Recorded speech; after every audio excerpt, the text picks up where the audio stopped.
여기 새로운 사업을 시작하기 위해 한국에 방문했다는 영국 여성이 있습니다. 그런데 그녀는 우연히 들어간 한국의 전통시장에서 계산은 안 하고 이해할 수 없는 행동만을 일삼는 한국인들의 행동에 완전히 학을 떼고 말았다고 하는데요. 그리고 그녀는 이내 한국인들의 수상한 행동의 정체를 이해하게 되었고 결국 이럴 수는 없다며 무릎을 꿇고 말았다고 합니다. 그렇다면 그녀가 한국에서 대체 어떤 경험을 했던 것일까요? 안녕하세요. 저는 영국 브라이튼에서 여행사를 운영하고 있는 샬롯이라고 합니다. 사실 저희 여행사는 규모가 그리 크진 않지만 제 여행사는 부모님으로부터 물려받은 것으로 이쪽 업계에서는 꽤나 신뢰도를 받고 있었습니다. 그러나 한번 하락세로 접어든 제 여행사는 아무리 발버둥 쳐도 도저히 살 길을 찾을 수가 없었죠. 브렉시트 이후, 인플레이션 이후, 중국발 전염병 이후 제 고객층은 사막에서의 비처럼 말라버렸습니다. 유럽 노선만을 전문적으로 담당하던 저희 여행사였기에 영국인들은 이젠 너무도 뻔해진 유럽 투어에 대해 실증을 느끼기도 했고 유럽의 경제 악화도 매출 부진의 이유가 될 수 있겠죠. 유럽의 경제는 침체되고 여행객은 줄어들고 부채는 습한 지하실의 곰팡이처럼 자라고 있는 상황이거든요. 하지만 아시아는 부상하고 있었습니다. 희망만이 아니었습니다. 유일한 기회였죠. 그리고 제 본능은 말하고 있었습니다. 저는 단순히 확장하려는 것이 아니라 생존을 위해 아시아로 탈출해야 한다는 것을 말입니다. 제 여행사처럼 유럽 투어만을 전문적으로 하던 여행사들은 현재 전부 다 망해버렸다는 것을 고려해본다면 저는 반드시 도전을 해야 하는 상황이었습니다. 그리고 저는 사업 대출을 갚기까지 한 달이 채 남지 않은 상황이었고 지금 바로 행동해야 했죠. 그리고 몇 시간 동안 지도를 응시한 결과 저는 한국과 중국이라는 나라에 희망을 걸어야겠다고 생각하게 됩니다. 일단 중국은 거대했습니다. 수십억 명의 사람들과 끝없는 도시, 중국은 마치 기회의 짐승처럼 보였습니다. 길들일 수만 있다면 막대한 이익을 가져올 수 있겠죠. 그리고 한국은 중국보다 더 작지만 훨씬 세련된 국가였어요. 모든 여행 블로그와 기술 분야에서 떠오르는 조용한 별이었죠. 하지만 저는 시행착오에 여유가 없었습니다. 한 번의 기회만 살 수 있었습니다. 비행기표 한 장은 제가 도약을 할 것인지 아니면 그대로 망해버릴지를 결정하겠죠. 그렇게 저는 투어 상품 기획을 위한 사전 답사를 하기 위해 베이징에 도착하게 됩니다. 솔직히 많은 기대를 하지는 않았어요. 중국이 아무리 가능성이 많은 국가라고 한들 아직 개발도상국일 뿐이고 아무래도 제 고객분들도 아시아 특유의 문화를 즐기려고 중국을 선택하지 대단한 기술력과 청결을 기대하고 중국을 선택할 리는 없었거든요. 그러나 중국은 제가 생각했던 것 그 이상을 보여주는 국가였습니다. 화장지도 없고 전력 인프라 미흡으로 인해 복도 조명이 깜빡일 뿐더러 오래된 냄새가 나는 공포영화 속에서 볼 법한 호텔방은 제게 아무것도 아니었어요. 물론 한나라의 수도라는 곳에서 이런 장면이 펼쳐진다는 것에 대해 저는 조금 황당함을 느끼긴 했지만 제겐 그보다도 더욱 공포스러운 장면이 기다리고 있었거든요. 일단 저는 중국의 요리적 자부심인 훠궈를 체험하기로 했습니다. 음식은 투어 패키지에서 가장 중요한 부분이라고 해도 과언이 아니고 훠궈야말로 서양 음식과는 완전히 차별되는 독특한 음식이었거든요. 마침 숙소 근처에 베이징에서 가장 유명하다는 훠궈 식당이 있기에 저는 이곳에서 사전 답사 겸 식사를 하기로 했어요. 역시나 중국에서 가장 유명한 식당답게 도착했을 때는 줄이 엄청나더군요. 수많은 중국인들이 블록을 둘러싸고 줄을 기다리고 있었어요. 당연히 저도 맨 뒤에 줄을 섰습니다.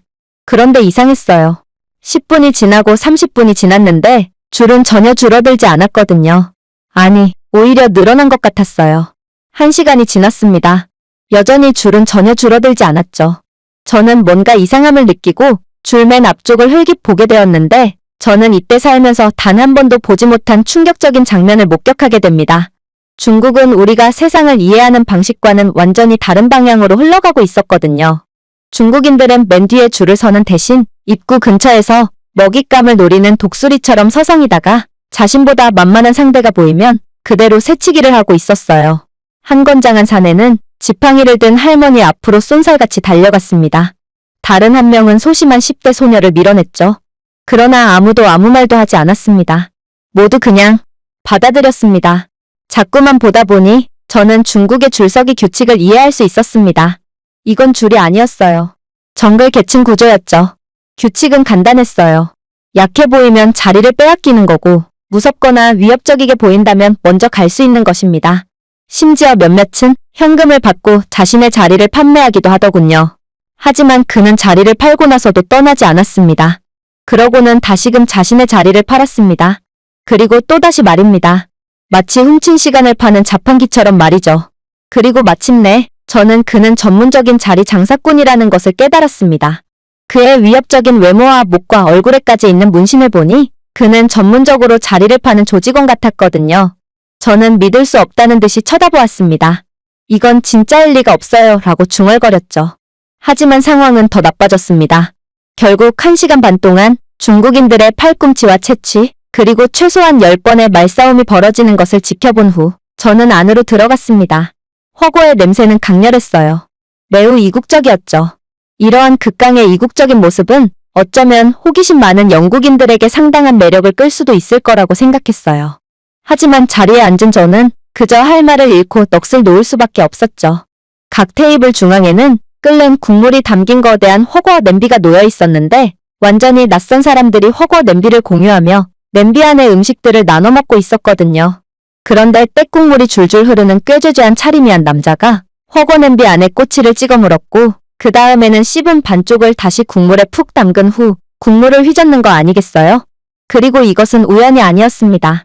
다음 여성도 똑같이 했거든요. 그리고 모두가 그렇게 침범벅이 된 허거 국물을 공유했습니다. 이들은 자신이 베어문 음식이 차가워졌다며 계속해서 공용 국물에 자신의 침을 공유했고 심지어 자신이 개인적으로 가져온 음식까지 국물에 몰래 담그는 중국인들도 있었어요. 제가 기겁을 하며 절정의 광기를 봤다고 생각했을 때 한 중년 여성이 따로 챙겨온 플라스틱 병을 꺼내서 침이 묻은 공동 육수를 채우고 밀봉한 후 주인 몰래 자신의 가방에 넣더군요. 중국인들은 이 더러운 국물을 훔치기까지 하고 있던 거였습니다. 저는 완전히 할 말을 잃어버리고 말았습니다. 이런 곳이 가장 유명한 식당이라니 이게 중국의 평균 위생과 시민의식이라면 저는 중국을 투어 상품으로 넣을 수가 없었어요.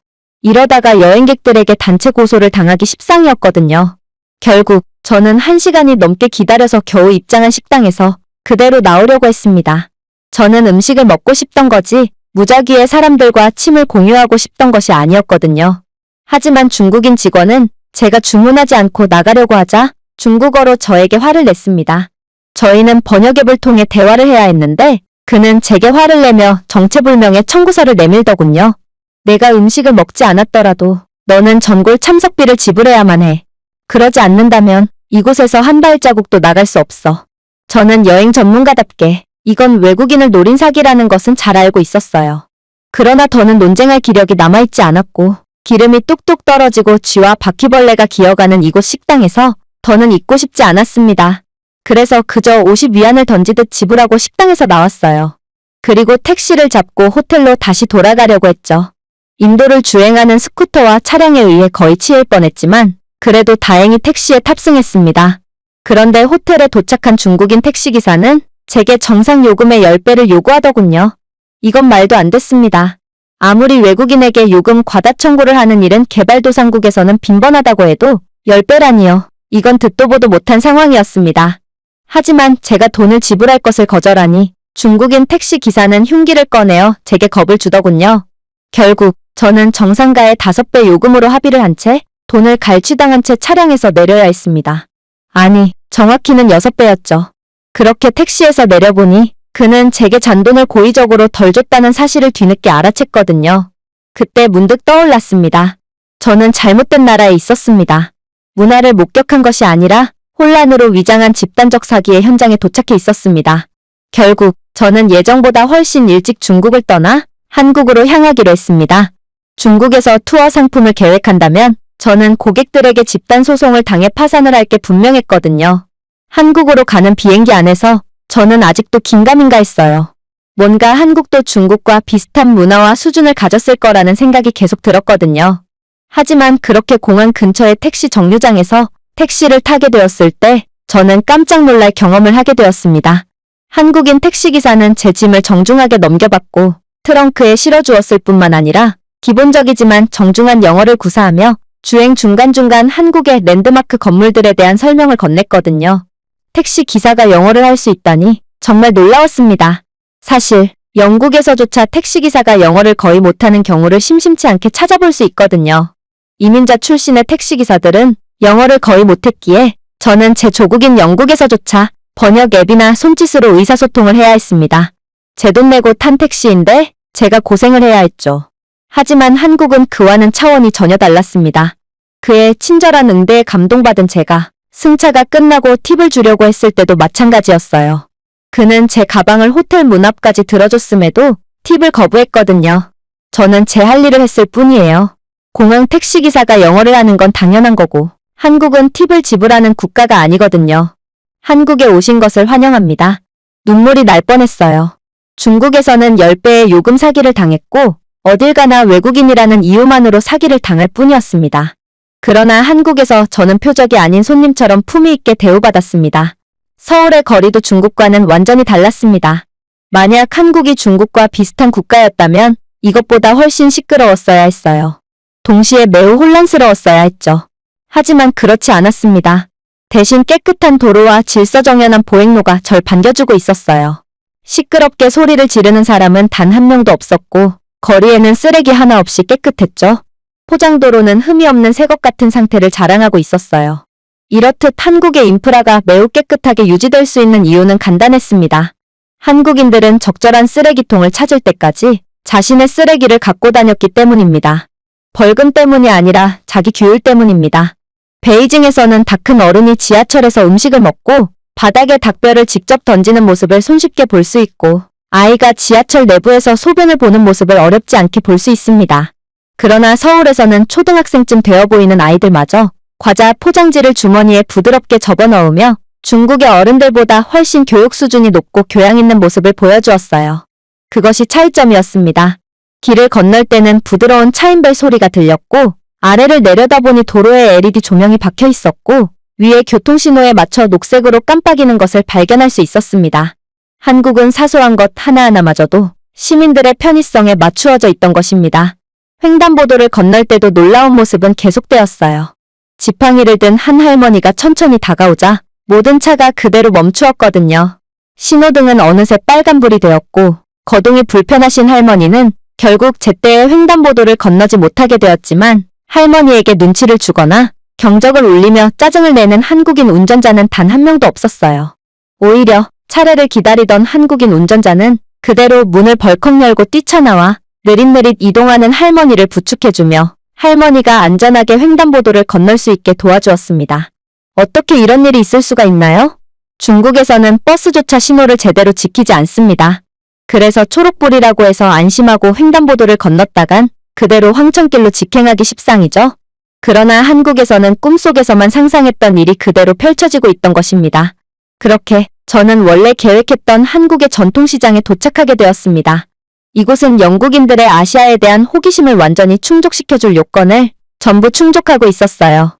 동양적인 것들이 넘쳐났거든요.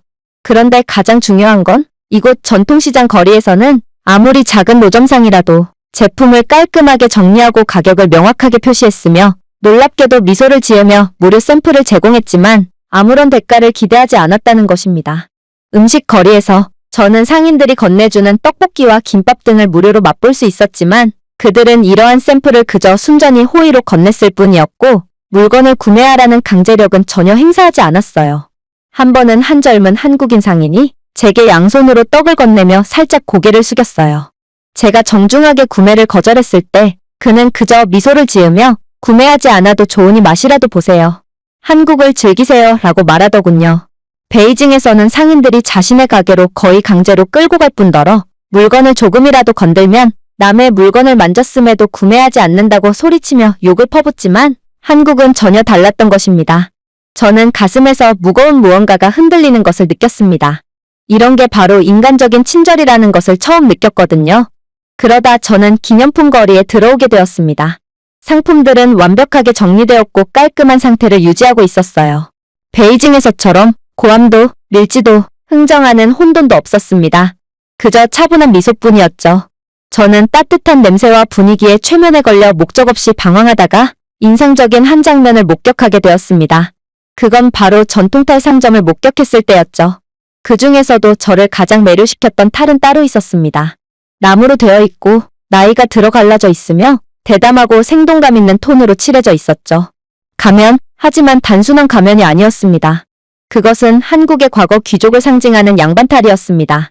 거만하며 반쯤 웃는, 현명하고 오만할 수도 있지만 틀림없이 인간적입니다.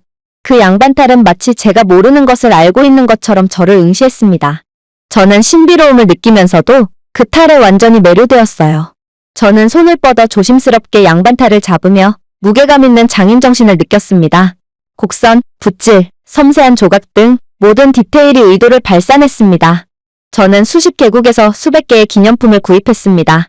그 누구도 저를 이렇게 느끼게 한 적이 없었습니다. 반드시 구매해야만 해.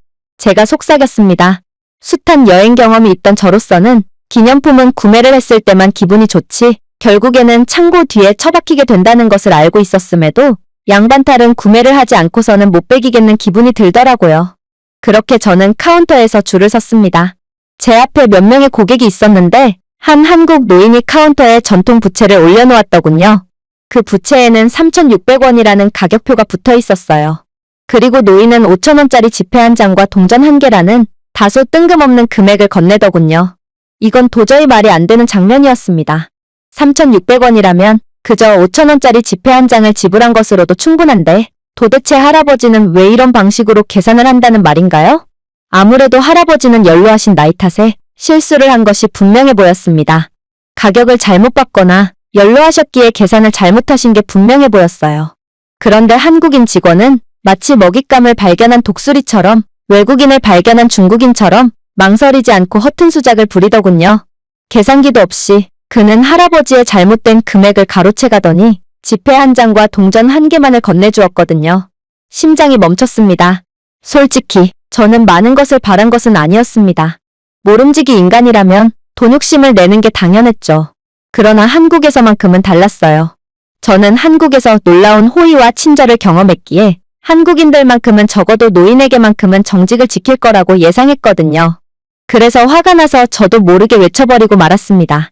아니요, 아니에요. 그건 틀렸어요. 그가 노인을 속이고 있어요. 거스름돈을 적게 거슬러 준 거라고요. 생각해보세요. 일단 무려 4자릿수 계산을 계산기도 쓰지 않고 3초 만에 손쉽게 해버리는 것부터가 말이 안 됐는데 5,000원과 동전 한 개를 내미는 할아버지께 5,000원짜리 지폐만 줘도 충분하다는 말을 건네지도 않고 그대로 동전까지 받아 챙긴 것은 그야말로 대놓고 할아버지를 속이겠다는 것과 다름이 없었거든요. 얼굴에 열이 오르는 것을 느꼈습니다.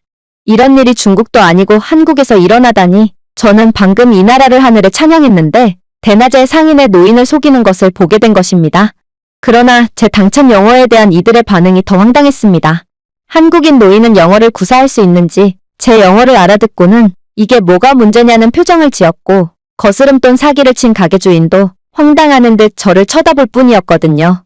일단 한국인 할아버지가 먼저 입을 열었습니다. 계산이 잘못되었다고요? 그는 다소 서툴지만 꽤나 명확한 영어로 물었습니다. 아무래도 한국의 교육 수준은 제 생각보다 훨씬 높은 모양이었죠. 네, 제가 고집을 부렸습니다. 당신은 3,600원의 가격에 5,000원짜리 지폐 한 장과 동전 한 개를 건넸어요. 이런 경우에는 5,000원짜리 지폐 한 장만 지불해도 돼요. 그리고 직원은 계산기도 사용하지 않고 3초 만에 당신에게 거스름돈을 지불했잖아요. 이건 4자릿수 계산이에요. 도저히 암산을 할 수가 없는 숫자라고요. 그는 당신을 고의적으로 속인 게 분명해요. 저는 한국 이전에 중국을 다녀왔는데 그들은 2자릿수 계산에도 계산기가 없어서 손가락 발가락 전부를 사용해서 겨우 계산을 마쳤다고요. 그러자 할아버지는 눈을 깜빡였습니다. 그러고 나서 그는 웃기 시작했습니다. 황당하다는 표정을 짓던 직원도 마찬가지였습니다. 아니, 이게 대체 무슨 일이란 말인가요?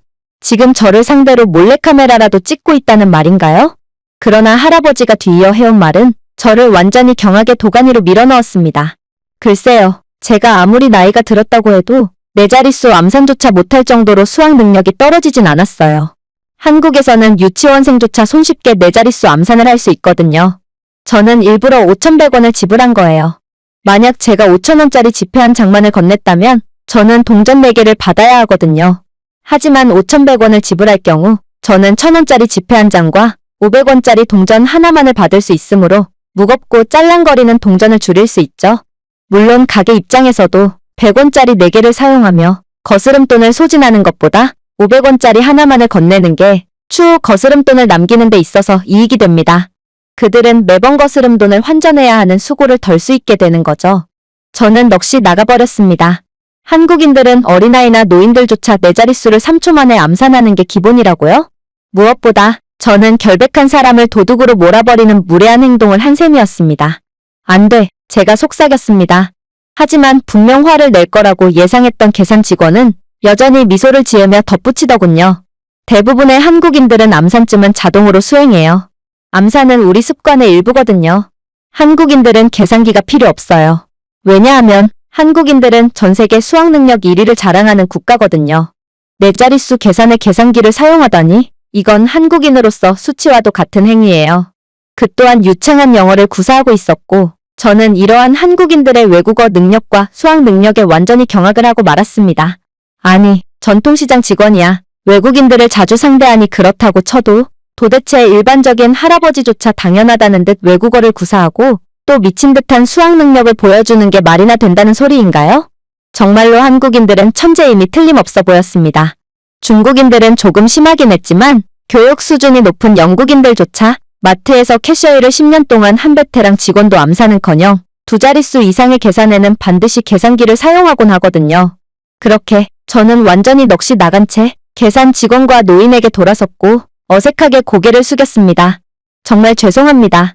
제가 더듬거렸습니다. 그러자 직원은 웃으며 그것을 떨쳐냈습니다. 적어도 한국에서만큼은 남을 고의적으로 속이려는 사람을 볼 수 없을 거예요. 그래도 사회에는 당신 같은 의로운 사람이 필요해요. 다음에도 만약 약자가 피해를 보고 있는 것 같다면 반드시 나서서 도와줬으면 좋겠네요. 하지만 제가 그의 대인배적인 면모에 감탄하며 다시금 고개를 숙이려고 할 때 더욱 기괴한 일이 일어났습니다. 어떤 중년의 남성이 가게에 벌컥 들어오더니 이내 이곳 직원과 자리를 바꿔버렸거든요. 이곳의 주인처럼 보였던 남성은 제게 한국에서 즐거운 시간 보내세요 라는 말을 건네곤 그대로 가게를 나와 옆 가게로 사라졌습니다. 제가 이러한 기괴한 상황에 대해 말을 하기도 전에 방금 들어온 중년의 남자가 카운터로 들어오더니 아무렇지도 않다는 듯이 계산을 이어나가려고 했어요. 저는 여전히 양반탈을 쥐고 얼어붙은 채 서 있었습니다. 지금 무슨 일이 일어난 거죠? 방금 전 직원은 어디로 갔나요? 그러자 중년의 남자는 부드럽게 웃었습니다. 아, 그는 이곳 주인이 아니에요. 사실 이곳의 직원도 아니죠. 그는 이곳 옆 가게에서 또 다른 타일 가게를 운영하는 녀석입니다. 제가 잠시 급한 일이 있어서 가게를 비워둬야 하기에 그가 저를 대신해서 두 가게 모두를 봐준 거죠. 저는 완전히 얼이 빠지고 말았습니다. 그러니까 옆집 가게 주인, 심지어 같은 업종을 운영하는 사람이 당신의 가게를 봐줬다는 말인가요? 그는 미소를 지었습니다. 네, 한국에서는 일반적인 일이죠. 눈을 깜빡였습니다. 하지만 당신들은 경쟁자잖아요. 그는 그게 대체 무슨 상관이냐는 듯 눈썹을 치켜 올렸습니다. 한국에서는 경쟁자 이전에 먼저 친구이자 이웃입니다. 가게 주인들은 화장실에 가고 휴식을 취하고 급한 심부름을 하고 긴급 상황이 발생할 때마다 서로 도와주죠. 저는 정말 말문이 막힌 채 그를 쳐다보았습니다. 저는 중국에서 노점상들이 테이블 뒤에 앉아 각 품목을 자물쇠로 잠그는 모습을 지켜보았습니다. 5,000원도 안 하는 싸구려 품목까지 전부 말입니다. 잠시라도 한눈을 팔면 모든 물건들이 전부 도둑맞기 때문에 온 가족이 가판대 안에서 교대로 잠을 청하는 것을 보았습니다. 옆가게요? 경쟁업체라면 손님들에게 옆가게에 대한 비방을 서슴지 않고 어떻게든 피해를 줘서 망하게 하려고 안달이 나 있습니다. 하지만 여기 한국에서는 달랐어요. 그들은 누군가 현금이나 물건을 훔치는 것에 대해 걱정하지 않았습니다. 마치 그러지 않을 거라고 확신하는 사람들처럼 말이죠. 모든 값비싼 물건들까지 전부 야외 가판대에 나와 있으며 특히나 일부 가게는 주인이 도대체 어디에 갔는지 거의 무인으로 운영되는 곳까지 있었죠. 심지어 한국인들은 자신의 같은 업종 경쟁자들이 자신들을 도와 가게를 지켜줄 거라고 믿었습니다. 정말 놀라웠어요. 그리고 진짜 가게 주인은 마치 한국에서만 볼 수 있는 이러한 문화가 세상에서 가장 평범한 일인 것처럼 태연하게 말을 이어나갔어요. 한국에서는 서로를 돌보기 위해 계약서에 서명할 필요가 없습니다. 이건 그냥 우리가 하는 일이에요. 너무나도 당연한 일이죠. 그리고 그것은 관광객으로서가 아니라 같은 인간으로서 저를 놀라게 했습니다. 이것은 단순한 환대가 아니었습니다. 속임수가 아니었습니다. 그것은 신뢰, 규율, 그리고 공유된 가치를 바탕으로 한 근본적인 문화 시스템이었습니다. 다른 나라들이 자물쇠를 만든 반면 한국은 관계를 구축했습니다. 작은 제스처였지만 거대한 깨달음을 주었죠. 그래서 저는 홀린 듯 중얼거리고 말았습니다. 어떻게 이게 정상일 수가 있죠? 경쟁자를 돕는 게 말이 된다는 말인가요? 어떻게 잘 모르는 사람들을 신뢰할 수가 있나요? 이건 전 세계 어디에서도 절대로 불가능한 일일 거예요. 하지만 그는 따뜻하게 웃으며 충격적인 대답을 이어나갈 뿐이더라고요. 이 가게는 3대째 이곳에 있습니다. 저희 할아버지는 직접 탈을 조각하셨어요. 그때 당시에 한국인들은 단순히 물건을 파는 것이 아니라 서로의 아이들을 돌보고 한 가정이 부족할 때 쌀을 나눠 먹으며 항상 자신의 집에 문을 열어두었어요. 그랬습니다. 그들은 자신들의 유산을 지금까지도 지키고 있던 것입니다. 지금도 한 가게에서 불이 나면 다른 가게 주인들은 모두 불을 향해 달려갑니다. 한국인들은 절대로 도움이 필요한 남을 무시하거나 못 본 채 하지 않거든요. 만약 가게 주인이 병에 걸리면 옆 가게 사람들은 교대로 그들의 영업시간을 커버합니다. 이것은 학교에서 가르치는 것이 아니에요. 저희는 항상 그런 방식으로 매일매일을 살아왔어요. 그리고 그는 마치 제 눈에 있는 질문을 감지한 듯 이렇게 말했습니다. 이것은 예의를 지키는 것이 아니에요. 이건 그저 한국인이 되는 것에 관한 것입니다. 놀라웠어요. 현재 개인주의와 불신의 문화가 널리 퍼져 있는 전 세계의 상황 속에서 한국인들만큼은 서로를 두려워하지 않고 있었습니다. 그들은 서로를 의지했습니다. 한국인들은 서로를 무너뜨리며 경쟁한 것이 아니라 함께 일어섰습니다. 그리고 저는 그제야 깨달았죠. 많은 사람들이 한국의 강점은 경제나 기술에서 나온다고 생각하지만 그렇지 않다는 것을 말입니다. 한국인들의 진짜 저력은 주저하지 않고 도와주는 것에서 비롯됩니다. 이웃의 성공도 자신의 것이라고 믿으면서 함께 상생하는 것이죠. 한국은 단순히 기계나 시스템 면에서 선진국이 아닙니다. 한국은 인류가 발달해 있었어요. 물론 이렇듯 기본이 탄탄한 한국은 알면 알수록 더욱 놀라운 것들을 만들어낸 상태더라고요. 전통시장에서의 일을 뒤로한 채 경복궁 경내에 발을 들여놓는 순간 저는 그것을 느꼈습니다. 그 조용한 경외심, 돌, 나무, 시간으로 감싼 역사의 겸손한 아름다움을 말입니다. 하지만 저는 약간의 불안감을 느끼기도 했어요. 저는 가이드 투어에 참여했는데 혹여나 가이드가 영어 설명에 어려움을 겪으면 어쩌지 하는 마음이 들었거든요. 경복궁은 한국을 대표하는 유적이고 영국의 많은 고객들이 경복궁에 관심을 보일 것이 분명했기에 저는 이곳에 대해 완벽히 숙지해야 했습니다. 한국을 못 믿은 것은 아니에요. 다만 저는 중국에서의 트라우마가 떠올랐을 뿐이었습니다. 중국 고대 왕실의 탑이라더니 웬 공장에서 제작된 것처럼 생긴 기괴한 탑이 존재했을 뿐이고 심지어 탑은 본드와 덕트 테이프가 붙어 있기도 했어요. 중국에서는 공장에서 만든 탑으로 억지로 관광지를 만들어내고 있던 것입니다. 중국 고대 사찰이요? 향도 없고 제단도 없고 승려도 없고 아무것도 없었습니다. 그저 그 옆에서 풍겨오는 기름 냄새와 마늘 냄새뿐이었죠.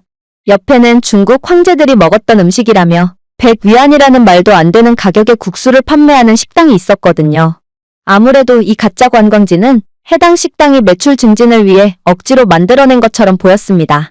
그러니 제가 한국에서 트라우마에 사로잡힌 것도 무리는 아니었죠.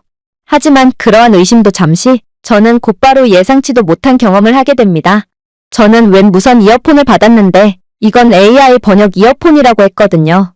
그리고 이 한국이 자체 기술력으로 개발했다는 AI 이어폰은 한국어 가이드의 한국어 목소리를 실시간으로 영어나 다른 외국의 언어로 번역해주고 있었어요. 저는 눈을 깜빡이며 그것을 바라보았습니다. 이게 대체 이 세상의 기술력이 맞단 말인가요? 그리고 이걸 무료로 대여해준다고요? 저는 반신반의하며 그룹에 합류했습니다. 한복을 입은 중년의 한국 남성 가이드가 유창하고 우아한 한국어로 말하기 시작하더군요. 그리고 차분하고 완벽한 억양의 영어 목소리가 가이드의 목소리보다 0.5초 늦게 이어졌습니다. 로봇처럼 들리지 않았습니다. 마치 전문 가이드가 제 언어로 직접 저에게 말을 거는 것처럼 흘러갔습니다. 도대체 한국은 얼마큼의 기술적인 진보를 이뤄냈으면 이런 기술을 만들어낼 수 있었단 말인가요? 이건 정말 시대를 초월한 미친 기술력이었습니다. 그렇게 저는 완벽한 투어를 즐길 수 있었어요. 저는 경복궁은 1395년에 처음 지어졌다는 사실을 알게 되었습니다. 각 건물은 의례적이거나 정치적인 목적을 가지고 있었고 왕궁인 금정전은 풍수지리학적 조화의 원칙에 따라 북악산과 완벽하게 일치한다는 것도 배울 수 있었어요. 저는 팸플릿에서 읽은 것이 아닙니다. AI 이어폰은 제게 정확하게 정보를 전달해 주었죠. 하지만 제가 놀라움에 취해 있던 바로 그때 더욱 충격적인 일이 벌어지기 시작했습니다. 중앙 안뜰에 들어서자 음악이 흘러나오기 시작했거든요. 스피커에서 나온 것이 아닙니다. 이어폰에서 노래가 흘러나왔어요. 부드러운 고대 가야금 소리가 기와 지붕 사이로 바람처럼 울려 퍼졌습니다. 알고 보니 무선 이어폰은 GPS와 동기화되어 있었고 궁전 내 정확한 위치에 맞춰 그에 맞는 전통음악을 재생시키고 있던 것입니다. 투어의 모든 주요 섹션에는 전통 한국 악기를 사용하여 작곡된 고유한 사운드 트랙이 있었고 덕분에 저는 투어에 완전히 몰입할 수 있었어요. 흙내문의 북소리가 심장박동처럼 울렸습니다. 근정전 근처에서 울려 퍼지는 장엄한 합창소리에 소름이 돋았습니다. 저는 관광객처럼 느껴지지 않았습니다. 시간 여행자가 된 기분이었습니다. 하지만 정말로 놀라웠던 부분은 따로 있었습니다. 경회로에 도착했을 때는 AR 모드가 존재했거든요.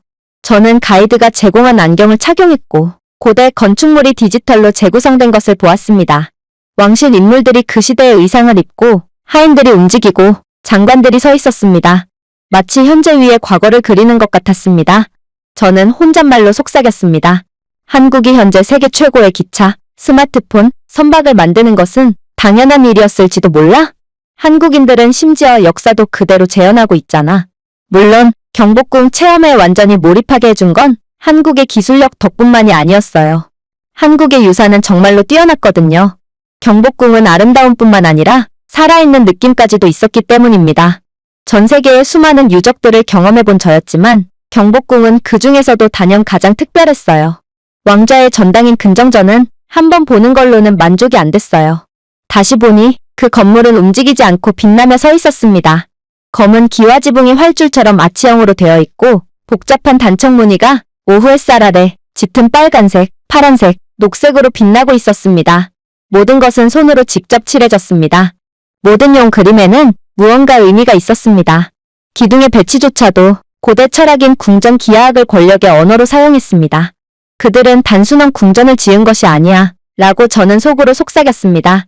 그들은 세계관을 벽에 코딩한 것 같아. 중국에서 아크릴 장벽과 기념품 가게로 덮인 궁전을 방문한 적이 있습니다. 그곳에서 역사는 죽은 것처럼 느껴졌습니다. 중국인들은 자신의 유적을 그저 돈벌이로만 사용하고 있었고 결국 유적은 죽어버렸거든요. 하지만 경복궁은 달랐어요. 잠자는 용의 가시처럼 고요한 연못에서 48개의 돌기둥이 솟아오른 경회로를 좀 보세요. 그들 위에는 열린 아치형 통로로 둘러싸인 높은 연회장이 있었고 그 반사는 아래의 고요한 물에 완벽하게 반영되어 있었습니다. 하지만 정말 인상 깊었던 것은 단지 건축물만이 아니었습니다. 침묵이었습니다. 다른 관광객들에게 둘러싸여 있어도 현장 전체가 조용히 숨쉬기로 동의한 것처럼 느껴졌습니다. 매우 경건했죠. 저는 나무 난간에 기대어 산들바람에 물이 부드럽게 흐르는 것을 지켜보았습니다. 이것이 바로 고대 궁전이 주는 느낌이어야만 했습니다. 한국은 저에게 과거를 존경하라고 요구하지 않았습니다. 이건 제게 참여해달라는 요청이었습니다. 이해하기 위해, 앞으로 나아가기 위해서 말입니다. AI 번역기의 정밀함부터 GPS가 작동하는 음악, 주변 사람들의 정중한 침묵까지 이 모든 경험은 마치 현재를 버리지 않고 과거를 기리기 위해 설계된 것처럼 느껴졌습니다. 저는 결혼식장이 되어버린 유럽의 성들을 방문한 적이 있습니다. 중국 사찰들이 상업용 노래방 기계가 있는 분홍색 네온으로 빛나는 것을 본 적이 있습니다. 그들의 전통과 역사는 돈 앞에서 무너져 내린 것입니다. 하지만 여기 경복궁에는 여전히 영혼이 있었습니다. 한국인들은 전 세계에서 유일하게 그것을 지켰고 그들은 자녀들에게 그것을 존중하도록 가르쳤습니다. 한국의 유적들은 단순히 보존된 것이 아니라 전체 사회에 의해 보호되었습니다. 그것이 바로 한국을 미래처럼 느끼게 한 이유였습니다. 지구상에서 손을 놓지 않고 앞으로 나아가는 몇 안 되는 장소 중 하나였기 때문입니다. 그렇게 경복궁 투어는 끝났습니다. 그날 밤 저는 한강변에 앉아 하루를 마무리했습니다. 하늘 아래 평평하게 놓인 별자리처럼 도시 불빛이 물 위를 반짝이고 있었습니다. 자전거가 조용히 지나갔습니다. 커플들은 손을 맞잡았습니다. 아이들은 밤에도 안전함을 보장받으며 밤을 함께 즐기고 있었습니다. 스카이라인 너머로 롯데타워가 빛의 검처럼 솟아올랐고 그 옆에는 고대 궁전, 고요한 공원이 긴장 없이 공존했습니다. 저는 강이 흐르는 것을 지켜보며 지난 며칠 동안 본 모든 것을 마음속으로 다시 정리했습니다. 다른 사람의 가게를 망설임 없이 관리하는 낯선 사람, 인공지능과 GPS로 촉발된 음악이 가득한 수백 년 된 궁전? 공포가 아닌 깨끗한 공기 냄새가 나는 지하철역, 무단횡단을 하지 않고 서로를 붙잡고 빨간불에서 인내심을 가지고 기다린 학생들. 저는 분명 새로운 시장을 찾기 위해 아시아에 왔습니다. 저는 절박했고 궁지에 몰린 상태였죠. 하지만 지금은 놀랍도록 마음이 평온해졌습니다. 한국이 해답이었고 저는 한국이 기적을 선사해줄 거라는 것에 대해 확신하게 되었기 때문입니다. 한국은 과장된 구호나 과장된 약속으로 스스로를 홍보할 필요가 없었습니다. 깨끗하고 안전하고 정직하고 효율적이고 아름답고 친절한 모든 사람들이 원하는 나라였습니다. 그래서 저는 한국이 가르쳐줬던 것과 똑같은 방식으로 홍보를 하기 시작했습니다. 지구상에 인간성이 남아있는 유일한 곳을 찾았습니다. 관광객들이 몰려오기 시작했어요. 그들은 영국뿐만 아니라 독일, 프랑스 등 이웃 국가에서도 찾아왔죠. 어떤 사람들은 제가 처음에 그랬던 것처럼 냉소적이었어요. 자신의 딸이야도 졸라서 투어를 신청하긴 했는데 그래봤자 아시아의 작은 나라가 대체 무엇을 보여줄 수 있겠냐며 한숨을 내쉬더군요. 하지만 착륙한 지 몇 시간 만에 그들은 깜짝 놀랐습니다. 공기에서 향기가 나는 것 같아. 어떻게 이렇게나 깨끗한 나라가 있을 수가 있지? 이 지하철은 호텔 방보다 깨끗한 것 같아. 이게 말이 되는 거야? 한 영국 노부부는 경회로에서 이렇게 말하며 울었습니다. 유럽 전역의 성에 가본 적은 있지만 이런 영혼을 느껴본 적은 단연코 없었습니다. 제 투어 상품은 대박을 거둔 거였고 한국은 파산 직전에 몰렸던 저를 되살려준 것입니다. 사람들이 한국을 좋아하는 이유는 간단했어요. 한국은 신뢰를 미끼로 거짓말이나 과장을 하지 않기 때문입니다. 조용히 줄을 서 있는 아이들부터 잃어버린 지갑을 되찾아주는 사람들까지 이 나라의 구석구석에는 무언의 진실함이 숨쉬고 있습니다.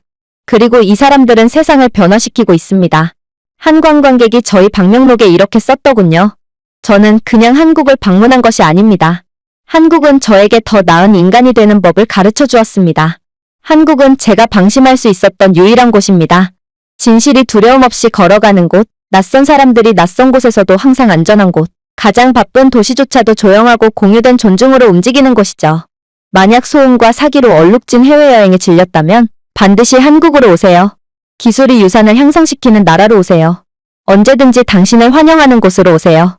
만약 한국에 온다면 당신은 인류에 대한 믿음을 회복하게 될 것입니다. 제가 준비해온 내용은 여기까지입니다. 끝까지 시청해주셔서 진심으로 감사드리며 여러분들의 구독과 좋아요, 알림 설정은 영상 제작에 큰 힘이 됩니다. 이상 세모튜브였습니다.